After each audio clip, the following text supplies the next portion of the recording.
Сәлем достар, сіздер Шыңғысхан туралы білесіздер ме? Және де моңғолдар туралы ойларыңызды комментке жаза кетіңіздер. Моңғолдар деген кімдер? Сіздер моңғолдар дегенді былай ойлайсыздар. Түтін түтетіп жатқан кигіз үй, алып дене, жайылып жүрген мал жайып жүрген шал, бізде бәрі бар.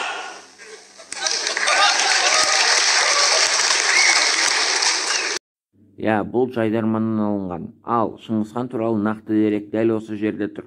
Google'дан көрсеңіздер де болады. Шыңғысхан туралы 2019 жылдары осындай ақпарат тарап кеткен болады. Облысында Шыңғысханның мәйіті жатыр деп, қазу жұмыстарымен айналысып жүрген ерлі зайыптылар мен олардың көмекшісі 2 айда Шыңғысханның мәйіті табылады деп нық сеніммен мәлімдеме жасап отыр. Ынталы топ мүшелері сан ғасыр өтсе де қабірі жұмбақ болып қалған Шыңғысханның мүрдесі арыстағы жарылыс болған әскери бөлімнен 2-3 шақырым жерде жатыр деп есептейді. Топырақ өзгереді деген. Арыстың топырағы болады емес, арыс топырағы болып жатыр, өзі қазылып жатыр. Өзіне абызана атауын телеген Гүлжанар Қалбайқызы бұған дейінде Шыңғысхан қазақ мәйіті Арыс өзені маңында жатыр деп мәлімдеген. 2 бөлмеден тұратын қабірдегі мәйіттің орналасуында суреттеп бергентін. Ресми органдар тыйымынан соң қазу жұмыстарын тоқтатыпты.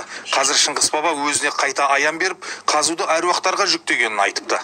Өзінен өзі топырақ түсе береді, өзінен өзі топырақ түсіп нағылай береді.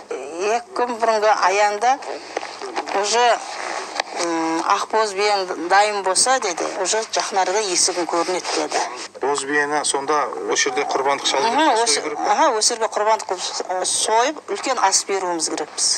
Гүлжанарды қолдап жүргендер қатарында арыстық Махмет Кәрім аға да бар. Мазардың өзінен өзі қазылып жатқанын растап қана қоймайды, имандай сенетін жеткізді. Жуырда түсіне кірген баба мазардың басындағы қураған талды суретке түсіруін сұрапты. Келгенде талдан жыланның, адамның және құстың бейнесін байқағанын, оны суретке түсіріп алғанын айтты. Құрметті достар, осындай ақпараттар өте көп кездеседі. Алайда Шыңғысхан туралы барып біліп қайтқан адам жоқ екен. Шыңғысханның мәйіті маған аян берді дейтін бақсы балгерлер де өте көп. Олар рас айтама, өтірік айтама, оны біз білмейміз. Тек менің естігенім, жаңалықтардан ғана көргенім. Алайда жаңалықтарға да болмайтын нәрсені шығармайды. Бұл рас болудан мүмкін. Алайда бұны әлі ешкім білмейді. Бұл болашақтың еншісінде. Сол үшін болашақта мүмкін Шыңғысхан табылып қалар.